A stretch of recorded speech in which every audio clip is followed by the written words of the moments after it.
Happy Wednesday, everybody. Hope you guys are doing well. We're hanging out here at the electric violin shop. Got all these beautiful electric violins behind me. It's a beautiful day. It's sunny.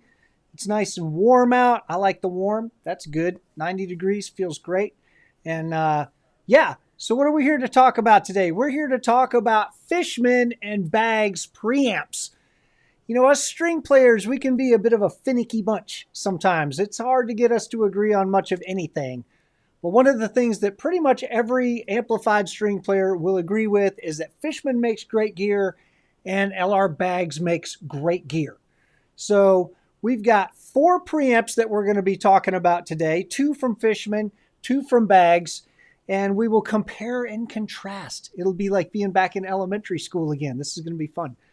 Maybe we'll eat some paste and then take a nap. So we're going to compare and contrast 4 of these preamps for you guys.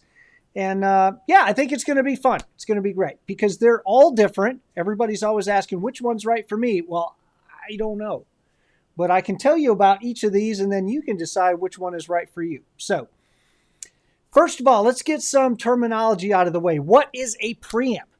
A preamp is the thing that converts your high Z or your high impedance signal, which is what comes out of your instrument, to a lower impedance signal that you can then feed to your pedals and amps, and it's going to work fine. If you don't understand impedance and all that, we've got some videos on our YouTube channel. You can watch those after this. But suffice it to say, it converts the signal from your violin into something that your amps and pedals are going to be happy with, okay? It can color your tone. That's what a preamp can do. Generally, they have some warming circuitry in there, and it's kind of like being an egg. You know, we put your violin in there. It makes it warm. I have no idea where that came from. But it does. It colors the tone. It typically warms up the sound of the instrument, takes out some of that sort of piezo buzz that you'll hear in a lot of electric violins. And they generally have some EQ in them. And what EQ does is allows you to boost or cut certain frequencies, highs or mids or lows, in order to sculpt your tone a little bit and give you a little more customization of your sound. Remember, for impedance purposes, if you are using your preamp for impedance purposes, it's got to be the very first thing that you plug into. So if you're using a wireless and then going into a preamp, you're getting some of the benefits of the preamp, but not all of the benefits of the preamp. So that is a thing to think about. What's the next thing? Next piece of terminology is a DI. We're going to be talking about DIs. A DI is what you use to, it's got to be the last thing you use in a chain. And let's go to this slide. I actually did that kind of in the wrong order. Oh, sad. Messed up already. A DI is what converts your quarter-inch signal from your instrument, see this little guy right here, into an XLR signal that is going to go to the soundboard or to a snake or whatever. So it's going to be a box like this. You plug your instrument into, and then a mic cable comes out of here and goes to a soundboard or a snake. This has got to be the last thing in your signal chain if that's what you're going to use, if you're going to use a DI. So if it's going to be a preamp, you got to plug into it first. And if it's going to be a DI, you got to plug into it last, or you got to come out of it last. What if I have other pedals? That's why there's a thing called an effects loop. So it's good to know if your preamp has an effects loop in it, because say you want to run a flanger pedal, but if my preamp has to be first and last, where am I going to put the flanger? Well, the flanger can go in the middle. And that's what an effects loop is. It allows you to have the warming circuitry and then go out to your other pedals and then come back to here so they can go out to the soundboard. I hope that makes sense. If it doesn't, ask the question. All right, the next thing we're going to talk about is a sweepable EQ. I've got hair everywhere. What is a sweepable EQ? We use a different pedal to talk about that. It's when I've got one knob that controls how much of the frequency that I'm dealing with, so I can cut my low mids or I can boost my low mids. And then the sweep controls, what do I mean by low mids? It could be anywhere from 100 hertz to 500 hertz. So I would say, okay, I want to boost 200 hertz. So I'd select my frequency here, and then I would boost that here. Or I could cut, I'd say I want to cut 150 hertz. So I'd come back and select 150 with the sweep knob, and then I could cut that 150. Does that make sense? So a sweepable EQ is one that you can control the level and the frequency. A fixed band EQ, like this presence knob, is they pick a frequency and then you can either boost it or cut it. You don't have any control over what that frequency is. All right, and then a notch filter. A notch filter is a sweepable EQ, but instead of having sort of a broad cut or boost across a number of different frequencies, a notch filter will be a fairly tight, it's called a Q, a very tight Q, and we use that basically for fighting feedback. If we've got one frequency that's kind of problematic, you've got this ooh, we want to pull that frequency, we find what that frequency is, and the notch filter will cut just that frequency and nothing else around it. So it's just cutting whatever's problematic, but it leaves the rest of your tone alone. It could be yellow fever or something. I don't know. Don't mind me. All right, so that's what a notch filter is. Next thing, input versus output gain. Let's pick a different one. Every instrument has a different output level, and we have to sort of account for that because we know that the circuitry inside here is expecting a signal of a certain strength. So our input gain is going to compensate for the fact that some instruments are louder than others. So if I have a very loud instrument, I will turn down my input gain to sort of throttle that a little bit so that the circuitry in here does not get overdriven. If I have a very quiet instrument, I will boost that input gain so it makes that signal stronger so that the circuitry in here gets a nice strong signal like it's expecting. Your output level is what controls how loud the output of this pedal is so that we can worry about getting the gain staging right on the next pedals down the train, okay? So input level accounts for volume differences in instruments, and an output level helps us control how loud a signal we're sending to the amp or the pedals or the soundboard or wherever it's going. Hope that makes sense. All right, so we have 4 products we're going to talk about today, 2 from LR Baggs and 2 from Fishman. First one is the Acoustic DI. Really dig this. I own one of these. Next one is the Venue DI, also from Baggs. I own one of these as well. The AFX Pro EQ Mini from Fishman, which I do not own, but I do like it. And then the next one is the Tone Deck, which I really like. I don't need it for anything that I do, but man, I can definitely see where this could be the centerpiece of somebody's rig. If you're doing some fairly simple stuff, you're not doing any distortion, you're like, basically I just kind of want like a nice clean violin sound, maybe with a little bit of effects, but not a whole lot. This could be like basically your entire rig. So very, very cool pedal. We are going to do some pluses and minuses of each of these pieces of gear. Okay, the Acoustic DI is this guy right here. I don't know why I just gendered this pedal. It's this thing right here. It's not an animate object. I've never been a kind of person, I don't name my instruments. I don't name my cars. It's just It's a metal box with some knobs on it.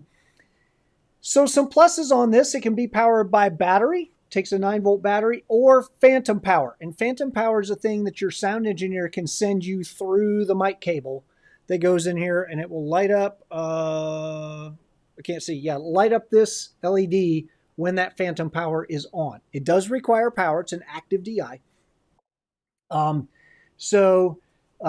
Yeah, it's got a 5-band sweepable EQ, or 5-band EQ. So there's 5 EQ bands. 2 of them are sweepable. One is basically for mids, and the other one is a notch filter. It does have an effects loop in it, so that's cool. Some minuses, you can't use a power supply with this. You either have to use phantom power or you have to use a 9-volt battery. It's not that big a deal for most people.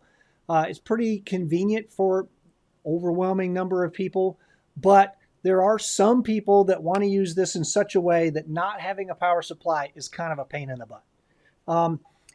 It does not have a ground lift, which to me is a huge oversight by Baggs. Generally, you want your DI to have a ground lift on it just in case you've got a 60 cycle hum in the US or 50 in Europe, which comes from wonky power. The ability to lift the ground on this can kill that hum, and it's kind of important on a DI, honestly. It's kind of nice. Doesn't have one.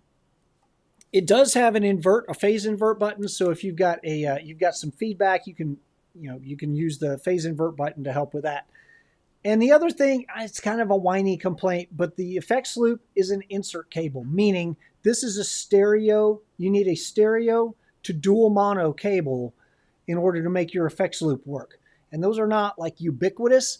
You pretty much have to have one of those in order to make this work. If that cable goes bad, it's not necessarily given that you'll be able to borrow one from somebody else. So it's a specialized cable that you need for your effects loop. I mean, they're not that specialized, but they don't necessarily reside in everybody's cable bag. So it's kind of a whiny minus, but I thought I'd mention it. All right, next thing is the Venue DI from LR Baggs. This can be powered by a battery. Takes a 9-volt battery back here, and you can use a power supply on it. Very cool. So this can go on your pedal board.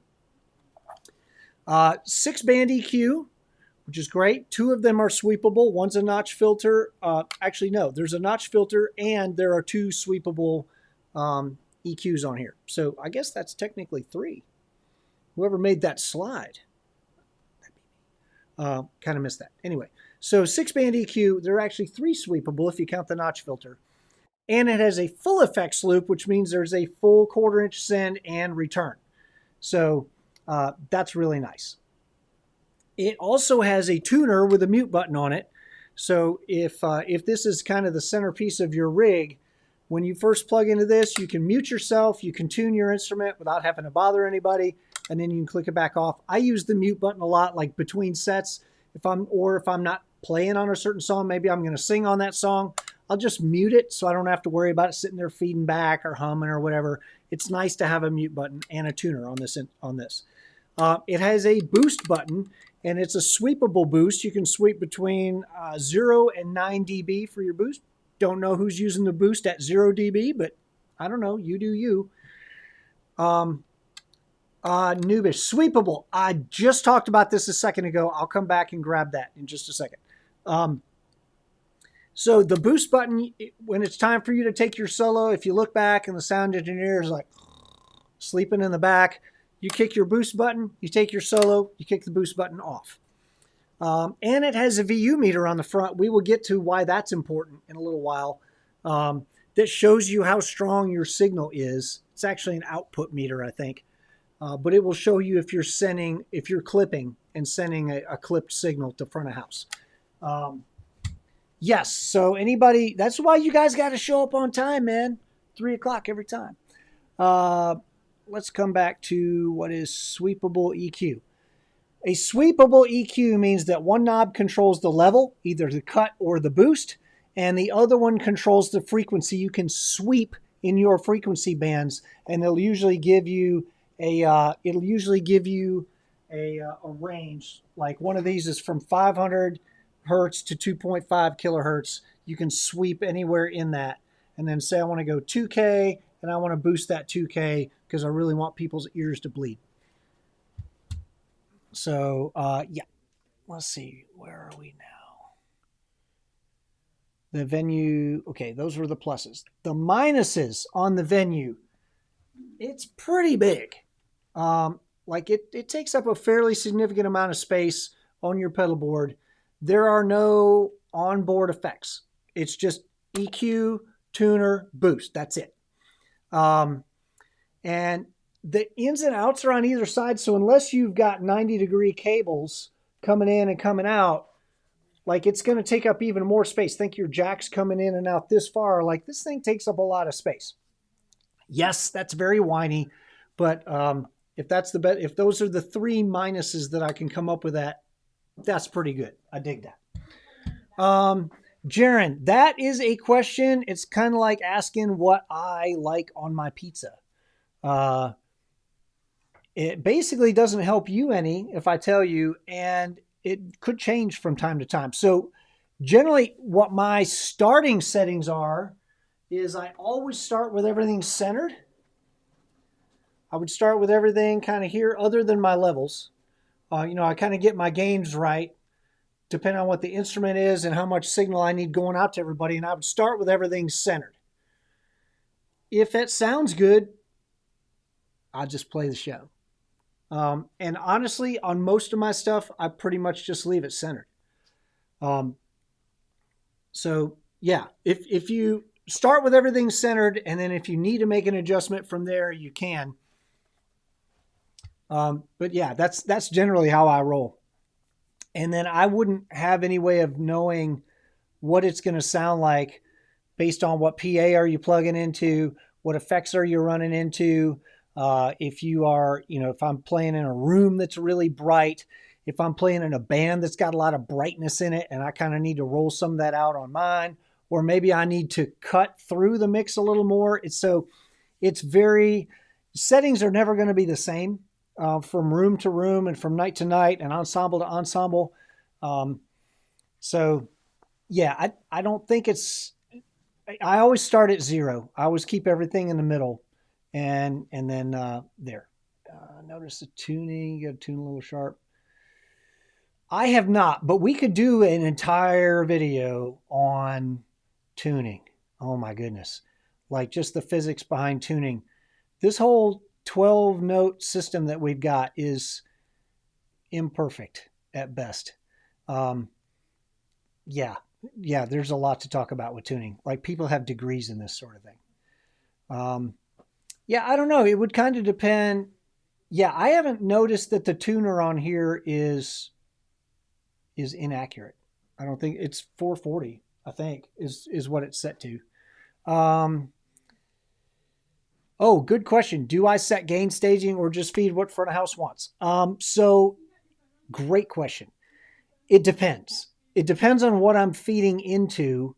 If I'm feeding my pedal board with this, then I kind of have to make sure that I'm not overdriving any of my pedals.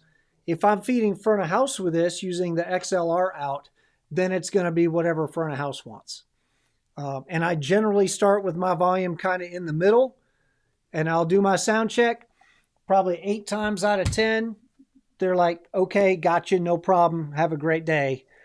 Sometimes they'll be like, ooh, you're running a little toasty over there, I can back it off.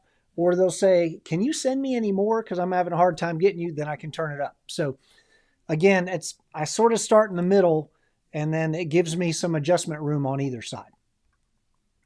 Here was another question here. Does the ME80 or ME90 have an integrated DI? I don't remember. Let us look. No, it does not. Just 1/4 inch out.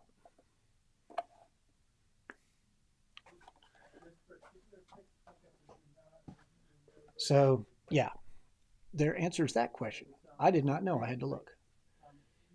Jesse, Grandma, what's happening, man? Yes, this is an important video. Hopefully it's going to be helpful for people. So those are the pluses and minuses on the LR Baggs equipment. Next one is we'll talk about the Fishman stuff. Where is this? Yes. So this is the Pro EQ Mini. This thing is new, and I dig this a lot. Like a lot. If I needed one of these, I would definitely buy this particular guy right here. You can only use power supply with it. Doesn't use a battery, but I don't even know where you'd put a battery. It's tiny. It has a 4-band EQ, bass, mids, treble, and brilliance. I need to turn up my brilliance. Did it work? No, sorry. And it has a buffered bypass. Ooh, tiny. That's not always what you want to hear from people. It has a buffered bypass, and let's just talk about that. So this little guy, you can turn it on or off. It's a stomp box, which is a little weird for a preamp, but if you think about it more like an EQ than a preamp, that's kind of cool. So maybe I could set my EQ to do like a certain EQ-y thing, Or I could leave this flat and I could just turn up my output volume. It basically becomes a boost pedal. But with this buffered bypass, what buffered means is that the circuitry that converts your high impedance signal to a nice low impedance signal, it stays active even when you shut off the pedal. So if I'm using this for impedance reasons, even if I shut this pedal off, it still fixes my impedance problem. So if I leave the buffered bypass on, then it's going to function like a preamp whether I have turned any of this circuitry on or not, which is awesome. So all that. Buffered bypass, very, very cool. The negatives to this, these are fixed band EQs. They're not sweepable. I don't get to pick any of these EQ points, and there's no battery. And then the other one, this is another negative. It does not have XLR out. This is just going to be the first pedal in your pedal chain, assuming you've got a passive DI or something at the end of your signal chain. This would be a great thing to have first. I like to EQ like I like to vote. I EQ early and often. So the very first thing that I hit in my, actually the second thing that I hit in my Helix chain is an EQ. And then I will also often have an EQ at the end of my chain as well. So, oh, and it's got a high pass filter in it, which the reason that string players like high pass filters, when we do quick bow changes, we're doing, you'll hear that low sort of bow thump. And it's usually around 50 or 60 hertz. Then you can use this to cut that bow thump. I actually like the bow thump. I'm a weird guy. I like that bow thump. Some people don't. And you can set this low cut from off up to max. They don't give a number on there. But, you know, bow thump is typically around 60 or 70 hertz. And this will definitely catch that. So it can definitely pull your bow thump out of your system just running that high pass filter up. So dig that a lot. This is a very, very cool little pedal. The big daddy is the tone deck. This is also new, I think. This can be used with a power supply or a battery. You can use a 9-volt on here. Something just fell off. I hope that wasn't expensive. It has a 3-band EQ, just lows, mids, and highs. It has a 3-position high-pass filter, so it's not technically sweepable, but it's got, I don't have my reading glasses on, 40 hertz, 80 hertz, 160 hertz. So 80 or 160 would definitely catch that bow thump for you. If you are an extended range violinist, you may not want it all the way up at 160, maybe 80 or 40 would be where you want it, but it is going to get some of that low frequency garbage out of your signal. And it has onboard effects. That's very cool. It has 2 effects channels. There is one over here and then one here, and the buttons to turn them on and off. This one has 2 different reverbs, 2 different delays, and you can adjust the time and the level on those. The other one has 2 choruses, a flanger, and a tremolo, and you can adjust the rate and the level on those. It does have a phase switch in case you've got feedback problems, and it has a compressor built in case your right hand isn't as smooth as it ought to be. And yes, also has a adjustable boost that goes from 3 dB to 9 dB, and that does make more sense than the 0 to 9 dB thing that Baggs does. So your boost you can kick that button from 3 to 9 dB, and it does in fact have a built-in DI. Does not have a ground lift, does not have an effects loop, but probably don't need one if you've got a fairly simple setup. This could be your entire rig. Does not have a notch filter, which, you know, it's only a 3-band EQ, so there's not a ton of EQ on this thing. But it's really a nice little preamp. So those are the 4 preamps we're talking about today. Dig those a whole lot. Oh, Jesse. Yeah, Jesse's on a job. My goodness, he's sitting back there tooling around on Facebook while he's working. Good for you, man. No, I don't think you can get enough power. Phantom power doesn't send a whole lot of, it doesn't send a whole lot of juice.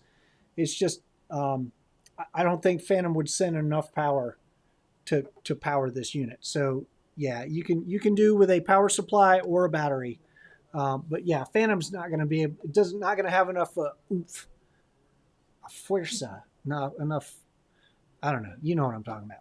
I'm trying to think of other languages I speak, and yeah.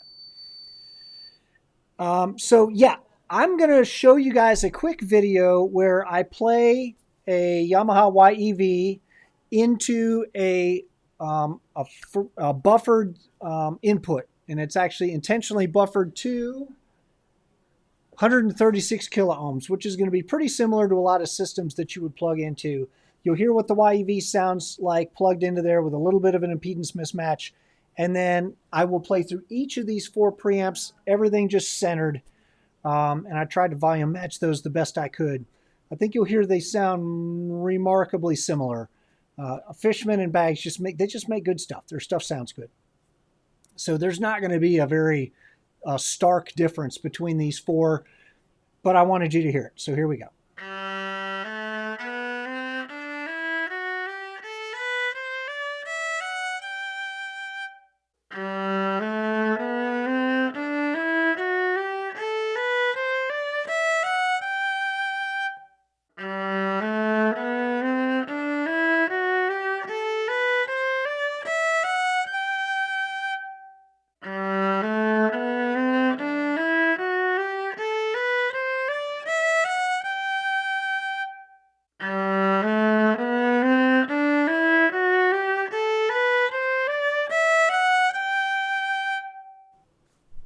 And that's, as you can hear, I'm very competent at playing a G scale.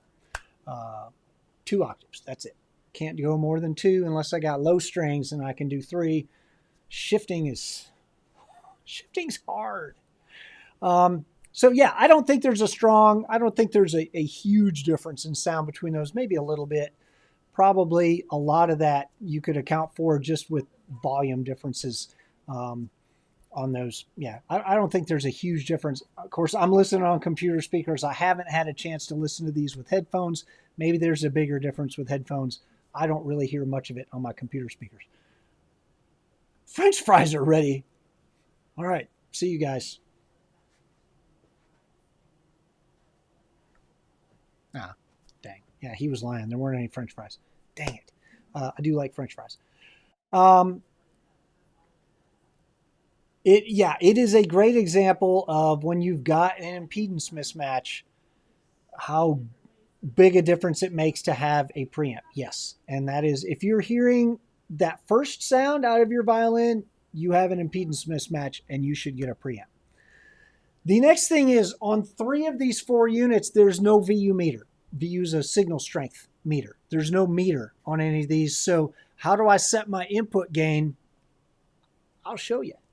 So in order to set the input gain on these things, they don't always have a meter. So we're going to have to use our ears. So I'm going to have my friend Eli here play some 4ths and 5ths for you, maybe some 3rds. Ooh. And we'll be able to hear when it starts getting a little grindy for us.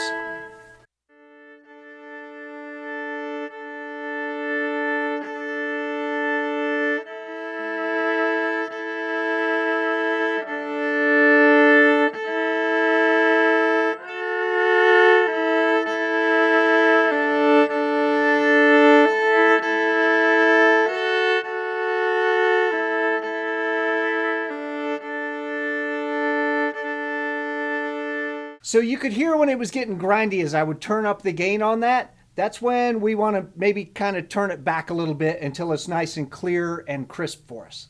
Yeah, and one of the tells on if I've got some distortion there, unless it's really jumping out at you, and you will hear some of that in a video in a second. One of the tells is if you're listening for an undertone. So if you're playing double stops, and typically I'd get on it pretty hard. If you play a double stop, a 4th or a 3rd, and you hear some sub frequencies really coming out, it's going to be a pretty good sign that you've got some distortion or some overdriving issues, and you can just back that input gain off a little bit. Yeah, do any pickups need one of those specifically for a feature the others don't have? No. Generally, what you need from a passive pickup is you need a lower input impedance. You need a lower impedance. And all four of these are going to do a great job, as you could hear, of converting that super high impedance signal from a passive instrument into something that you can plug into in pretty much anything. And then when I say passive, some of these instruments are active as well, and even an active violin can still have impedance mismatch problems, depending on what you're plugging into. And it is nice to have a preamp on those too. It's not a bad thing to stack preamps. If you're using a Fishman Loudbox amp, it has a preamp built into it. But you can take an active violin with an onboard preamp. You can plug into one of these preamps and then plug that into a Fishman that has a third preamp. Because guess when you come out of your Fishman and go to front of house, guess what the first thing you hit in that soundboard is? A preamp. So it's not a problem to stack preamps. You can have 10 of them in a row. It's not a big deal. It's fine. It's not going to hurt anything. What hurts you is if there isn't a preamp somewhere in there, and then you've got this super high Z signal that's trying to push its way through a circuit, and it just can't do it.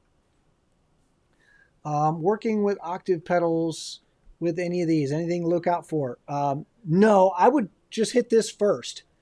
The only thing that could be a problem for you, not a problem for me, is that if you've got too much bottom end in your signal because you don't have an impedance mismatch, that you could get a ton of bottom end coming out of your octave pedal. For me, that's not a bug, that's a feature. I want all the bottom end I can get because I'm running into subwoofers and I'm trying to shake the neighbor's windows because I don't always play low notes or listen to low notes, but when I do, so do my neighbors. So no, I don't think there are. I think basically what you want is you want a nice strong signal going to your octave pedal, and these will help you get that. So yeah, good question. What is the next thing we got? Oh, I've got another couple of videos that are going to show you sort of what the EQs sound like, what the different frequency bands are on here. So I will let you hear that. So Eli's going to play for us a little bit, and I'm going to start moving around some of the knobs on this so that you can hear what each of them do, and then you'll know.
So the Venue DI actually has a meter on it so we can see what our input levels are. That's really helpful.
I know that's kind of long, but I wanted you guys to be able to hear what all the different frequencies were and what some of the effects sound like on the tone deck. So hope that was helpful.